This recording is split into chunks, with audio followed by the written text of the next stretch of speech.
Hi everyone. In this video we are going to have an insight of the experiment study of cathode ray oscilloscope, that is CRO, for frequency and phase measurements. This is one of the basic and a very simple experiment which is available in your electronics laboratory. As you all know, CRO is the most commonly used device in any laboratory to visually see and check any waveform. So the main aim of this experiment is to make you all understand the basics of a CRO, like how to take measurements or readings of amplitude, frequency, time and phase of a particular waveform using the CRO. As mentioned earlier, this experiment is a very simple one, and so it will be using only a few equipments. To be clear, it will be using only two equipments. And of course, you have to use cables to connect these two equipments. Wait, I'll show you. So it will be using only two equipments, a function generator and a CRO, and cables are to be used to connect these two equipments. You all know what is a function generator. A function generator is a device which is used to produce a particular type of waveform with a particular frequency, amplitude and phase. And you all know CRO is used to display the signals generated. So this is the display screen of your CRO, and CRO will be showing the signals only in time domain. That is, x-axis will be having time values and y-axis will be having amplitude or voltage values. The display screen of the CRO is divided into divisions, both vertically as well as horizontally.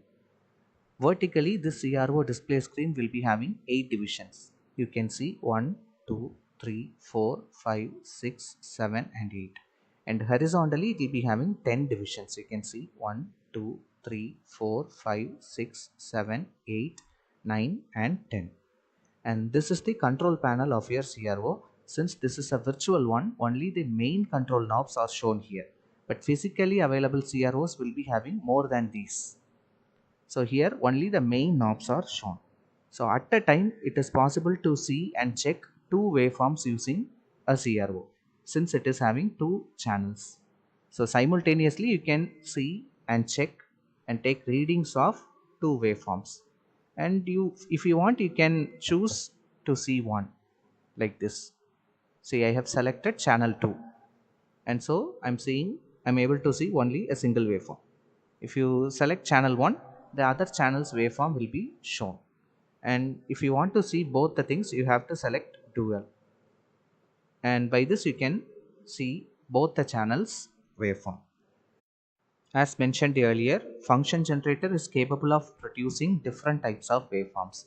There is a provision to select the type of waveform which you want. I'll change and show you. Here I have set the waveform as sine. So it is displaying sine waveform. You can see the red colored waveform. Now I am changing this to sawtooth. Now square, and now triangle. So as per your desire, you can change the type of waveform which you want to see. And you can also change the frequency using this function generator. Also you can change the phase and amplitude. You can see if I have given the amplitude as 3, it will be changing to the amplitude value 3, 2, and you can see it is displaying a value of 2, right? So simultaneously this function generator can output two waveforms, and there is provisions for changing these two waveforms also.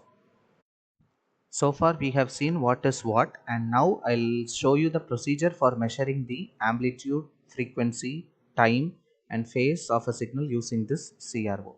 So before diving into this, you should know one basic thing, that is, whenever you are calculating a value, that is for example amplitude value, I'll show a single channel. So you can see here I have shown only the signal from channel 1, that is channel 1. So you have to count the grid lines. So here it will be having a total of 1, 2, 3. See, this grid lines count value should be multiplied with the value which is shown here in this volt bar division knob. So here the value shown is 0.5. So here the count value is 4. And so 4 into 0.5, and the result will be 2. That is your amplitude. See, similar procedure has to be applied for calculating the time value also. So you have to first you have to count the number of grids or number of divisions for one cycle, one complete cycle. See, one cycle it starts from here and ends here, right? So here the grid line count will sum up to 2.5. I'll show you 1, 2, and almost half. So two and a half. So it is two and a half. And here you can see there is a knob which is named as time based knob, right? So whenever you are calculating time value, you have to count the number of grid lines and then you have to multiply that count with this value. For example, here the value shown is 2.5 as we have calculated 2.5 for one cycle, 2.5, and here the time base knobs value is 2. So when you multiply 2.5 with 2, the result will be 5, and the unit is milliseconds. Here the unit for amplitude is volt and here it is milliseconds. So 5 milliseconds. So you cannot directly check the value of time whether it is right or not. You cannot directly check it, but instead you can check the frequency. For that you have to use one relationship which is nothing but frequency is equal to 1 divided by time. A well known relationship, you have to use this. We have already calculated the time value which is nothing but 2.5 into 2, which is nothing but 5 milliseconds. So frequency f is equal to 1 divided by 5 milliseconds, that is 5 into 10 power minus 3, and the result will be 200 hertz. So the time value is correct. So far we have seen the procedures for calculating your amplitude, time and frequency of a particular waveform using this CRO. And now I'll show you how to measure phase. See, you can see here there is a provision for changing the phase and the value of the phase shown is 0. You keenly observe, I'm going to change this phase value. I'm going to increase this phase value and you simultaneously see what is happening in the display screen. You see, as I vary the value of phase, so your waveform is also changing. Now I'm going to set the phase value at 90 and simultaneously you see what is happening to the waveform. So I'm going to set the phase value at 90, right? And now you see the waveform is starting from here. Instead of starting from the reference point which is 0 point, it is starting from here.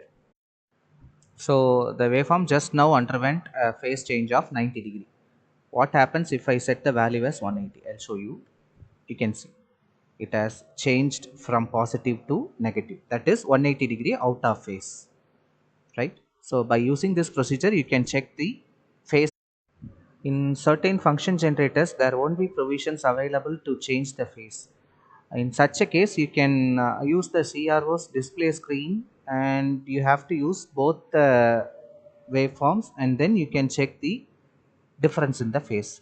See, the red colored waveform is having a phase difference of 0 degree, phase of 0 degree, and the white color waveform, it underwent a phase change of 180 degree, and so you can see it is starting from the negative side. So if you don't have provisions for checking the phase, then you have to use this procedure to check the phase difference by comparing these two waveforms. So after taking the readings, you have to tabulate them. A tabular column should be created and that tabular column should have these following things, that is the type of waveform, amplitude, time, frequency and phase. So amplitude, the unit of the amplitude is volt, the unit of time is millisecond, the unit of frequency is hertz and the unit of phase is degree. So you have to enter the readings which we have measured so far in this table. So that's all about this experiment. I hope you all would have understood how to use a CRO to measure a signal's amplitude, time, frequency and phase. Thank you all and we'll meet once again in the next video.